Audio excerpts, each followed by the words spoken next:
तो guys breakfast वगैरह हो गया। अब यहाँ से निकलते हैं हल्दी घाटी के लिए। तो चेकआउट भी हो गया, सामान वगैरह सब रख दिया हमने। तो चलते हैं अब हल्दी घाटी के लिए। निकलना है वही करीब 3-4 घंटे का रास्ता।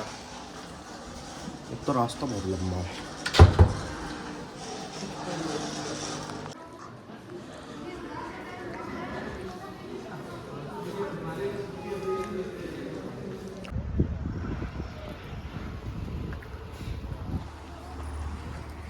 तो गाइस हम लोग आए महाराणा प्रताप के म्यूजियम में।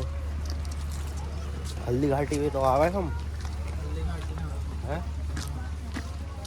थोड़ी सी दूर यहीं से महाराणा प्रताप म्यूजियम के साथ उसका रास्ता हल्दी घाटी। चलिए गाइस, ये वैसे ही बनूंगा बिल्कुल सिटी पैलेस की तरह।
कह रही हूँ ना आराम से गिराऊँ दियो होगा।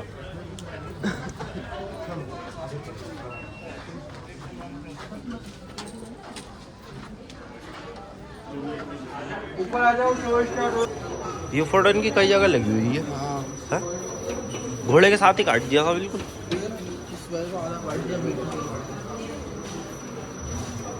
तो ये वो बना हुआ है।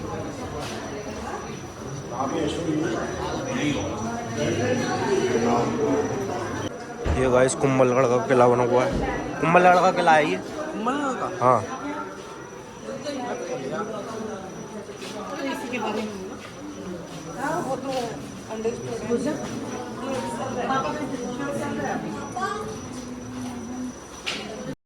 मिलाकर चली। इस सपने को साकार करने के लिए उन्होंने अपना सब कुछ न्योछावर कर दिया। 18 जून 1576 ईस्वी को हल्दी घाटी का घमासान युद्ध हुआ था। ये युद्ध केवल एक दिन का था, जो मेवाड़ के राजा महाराणा प्रताप एवं मुगल अकबर की सेना के मध्य हुआ था। इस युद्ध में अकबर स्वयं नहीं आए थे। उन्होंने आमेर जयपुर के राजा मानसिंह को अपना सेनापति बनाकर भेजा था। हल्दी घाटी का युद्ध 5 किलोमीटर लंबे और 200 मीटर चौड़े क्षेत्र में हुआ। आप लोग सभी संग्रहालय में खड़े हैं।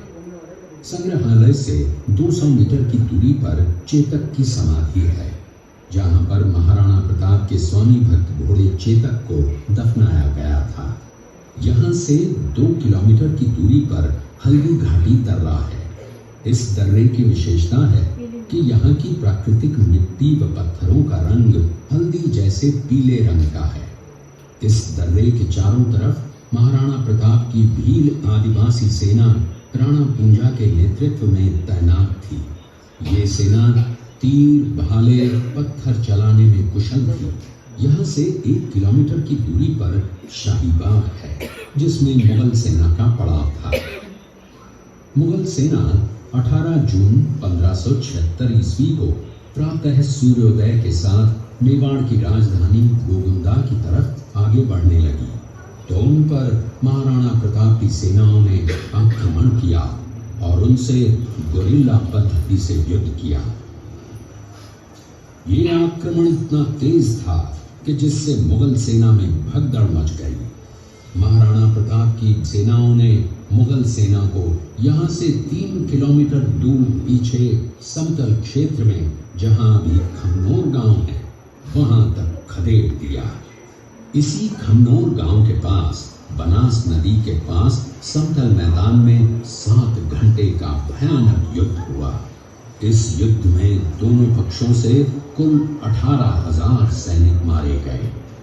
जब ये युद्ध समाप्त हुआ तो वहां पर मानसूनी बरसात हुई और वहां पर कटी हुई लाशें और खून ने पानी में मिलकर एक तलाई का रूप ले लिया। इतिहासकारों ने इस तलाई को रक्त तलाई का नाम दिया। इस युद्ध में ग्वालियर का एक पूरा राज परिवार, जिसमें राजा रामशाह तंवर और उनके दोनों पुत्र थे, शहीद हो गया।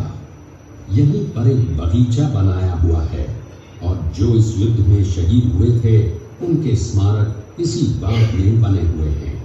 इस लड़ाई की विस्तृत जानकारी आपको एक फिल्म के द्वारा दी जाएगी। आप जब इस कक्ष में सब कुछ देख चुके होंगे तब ये फिल्म और लाइट व साउंड शो शुरू होंगे। तब तक के लिए धन्यवाद। प्रताप का जन्म पाली जिले के अखेराज सोनगरा की पुत्री एवं महाराणा उदय सिंह की महारानी जयवंत कंवर की कोख से विक्रम संवत 1597 में अर्थात 9 मई 1540 को चित्तौड़गढ़ में हुआ। बाल्यकाल चित्तौड़गढ़ में गुजरा। सन 1567 में अकबर ने जब चित्तौड़गढ़ पर आक्रमण किया तो मेवाड़ के प्रमुख सरदारों और सेना नायकों के आग्रह पर महाराणा उदय सिंह ने चित्तौड़गढ़ छोड़ दिया। अपने देश, कुल, गौरव और मातृभूमि की मर्यादा के लिए प्राण न्योछावर करने वाले योद्धाओं और ललनाओं से प्रताप ने न केवल सीख ली बल्कि ये घटना उनके जीवन का आधार बन गई। फरवरी 1572 को महाराणा उदय सिंह का देहांत हुआ। प्रताप की ज्येष्ठता और योग्यता को ध्यान में रखते हुए सरदारों ने उनको राजगद्दी पर आसीन किया। होली के दिन उनका गोविंदा में राज तिलक हुआ। उस समय तक लगभग सभी राजाओं ने अकबर की अपील का स्वीकार कर ली थी। एकमात्र महाराणा प्रताप ने अपना मस्तक अकबर के आगे नहीं झुकाया। प्रताप मुगलों से लोहा लेने की तैयारी में जी जान से जुट गए। 18 जून 1576 की सुबह हल्दी घाटी और खमनोर के मध्य एक मैदान में ऐतिहासिक युद्ध हुआ। महाराणा प्रताप की सेना गोगुंदा से हल्दी घाटी पहुंची, जबकि सेनापति मानसिंह के नेतृत्व में मुगल सेना ने हल्दी घाटी के ठीक नीचे मैदान में अपना मोर्चा जमाया। मुगल सेना के हरावल दस्ते द्वारा घाटी में घुसपैठ करने के प्रयास की प्रतिक्रिया स्वरूप महाराणा प्रताप की सेना मुगलों पर टूट पड़ी। प्रताप के हरावल सैन्य दलों का नेतृत्व पठान हाकिम हासूर कर रहे थे। भीरू राणा, जो राणा पूंजा के नाम से भी जाने जाते हैं, उनके नेतृत्व में भील आदिवासियों ने गोरिल्ला पद्धति से युद्ध करते हुए मुगलों के छक्के छुड़ा दिए। देखते ही देखते शाही सेना में खलबली मच गई। रक्त तलाई घोड़ों के टापों, हाथियों की चंगारों और तलवारों की झंकारों से गूंज उठी। चारों तरफ हाहाकार मच गया। युद्ध का घटनाक्रम अचानक उस समय बदल गया जब प्रताप ने अपने घोड़े चेतक को एड़ लगाकर मानसिंह के हाथी पर चढ़ा दिया और उस पर भाले से भरपूर वार किया। मानसिंह हौदे में दुबक गया। हाथी से उतरते समय चेतक की एक टांग कट गई। इस स्थिति को भांपकर महाराणा प्रताप के हमशक्ल सेनापति झालामान ने महाराणा प्रताप से आज्ञा लेकर उनका राजमुकुट धारण किया। मुगल सेना झालामान को महाराणा प्रताप समझकर उन पर टूट पड़ी और झालामान शहीद हो गए। उधर चेतक ने अपने स्वामी को 5 किलोमीटर तक 3 टांगों पर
1997 को राणा प्रताप ने मात्र 57 वर्ष की आयु में इस संसार से प्रयाण किया।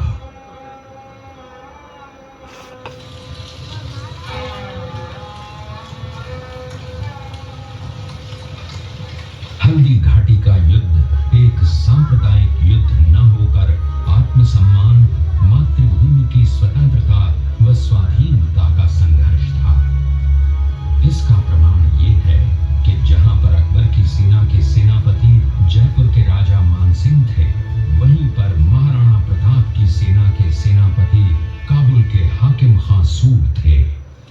महाराणा प्रताप स्वतंत्रता की वेदी पर एक ऐसा अंगारा था जो आत्मसम्मान व देश गौरव के लिए दिन रात जलता रहा, धधकता रहा और अंत में बुझकर भी उसने देश में ऐसा लौह भर दिया जिसकी प्रखर किरणों ने भारत माता को गुलामी की जंजीरों से मुक्त कराने के लिए सदा प्रेरित किया।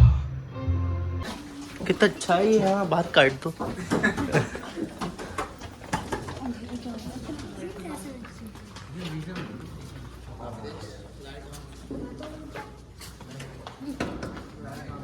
राणा प्रताप अपनी प्रतिज्ञा का पालन करने के लिए वनवासी जीवन व्यतीत करने लगे।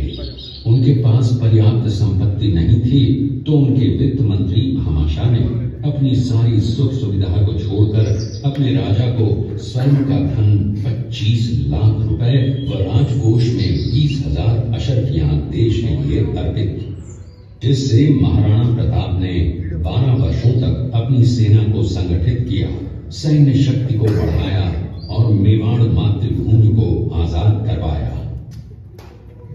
कृपया अब आप सब आगे की तरफ देखिए। नाम मच्छिंद्रगढ़ है। इस किले का निर्माण महाराणा कुंभा ने करवाया था। इस किले के अंदर 9 मई 1540 ईस्वी में महाराणा प्रताप का जन्म हुआ था। इस किले की ऊंचाई समुद्र तल से 3568 फीट की है। इस किले की दीवार 36 किलोमीटर तक फैली हुई है। इस दीवार का नाम ग्रेट वॉल ऑफ चाइना के बाद द्वितीय पायदान पर दर्ज है। इस किले के अंदर 360 प्राचीन मंदिर हैं। उन मंदिरों में से जग प्रसिद्ध महादेव का मंदिर सबसे प्राचीन है। कुंभलगढ़ किला यहाँ से 65 किलोमीटर की दूरी पर है। की प्राचीन राजधानी चित्तौड़गढ़ का है। इसी किले के अंदर महाराणा प्रताप का बचपन बीता था। इस किले की तलहटियों में महाराणा प्रताप ने अपने गुरु से शिक्षा प्राप्त की थी। ये किला 12 वर्ग किलोमीटर में फैला हुआ है।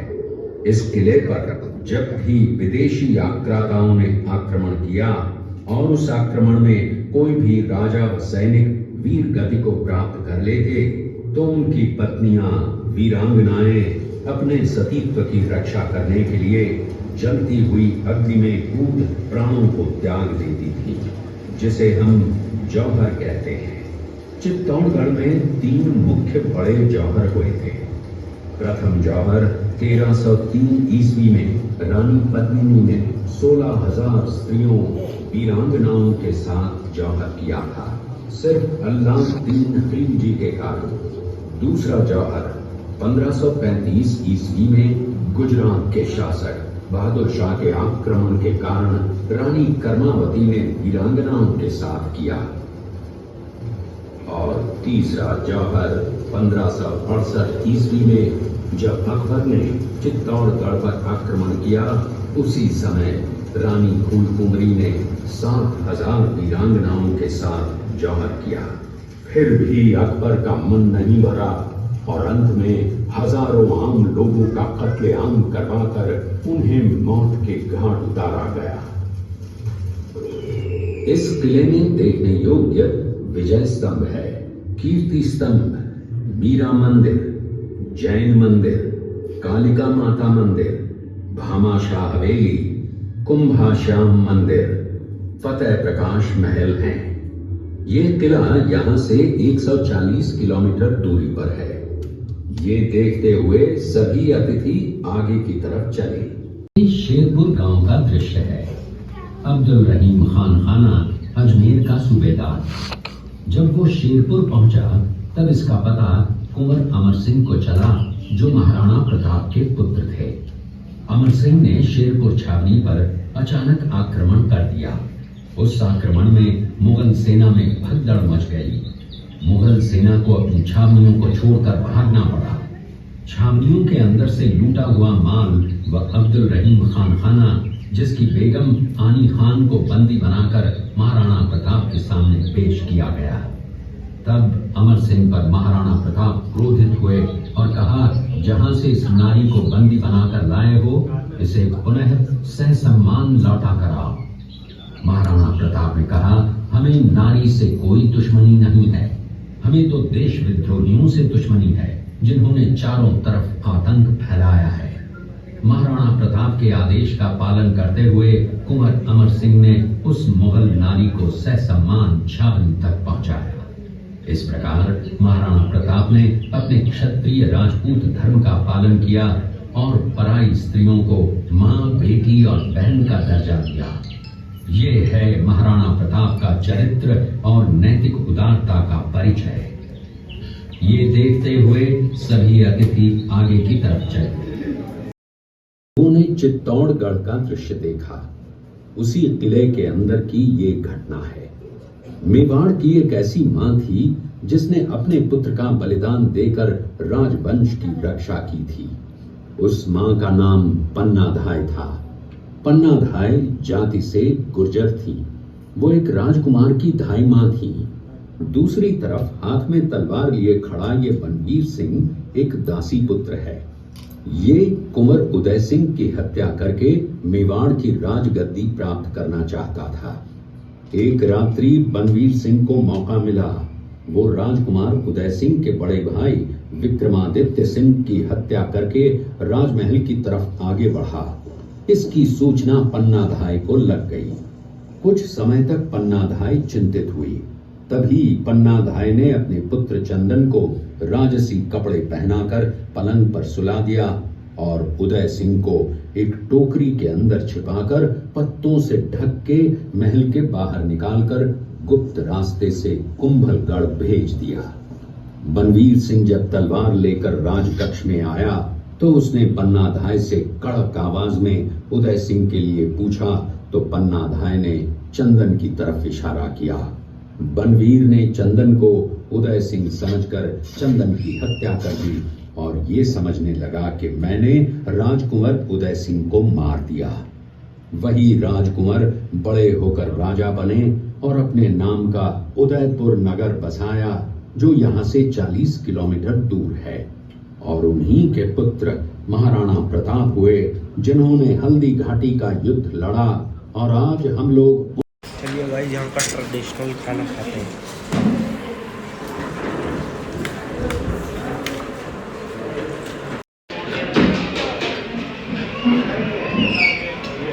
यहाँ पे जूते कितने आवाज करते हैं।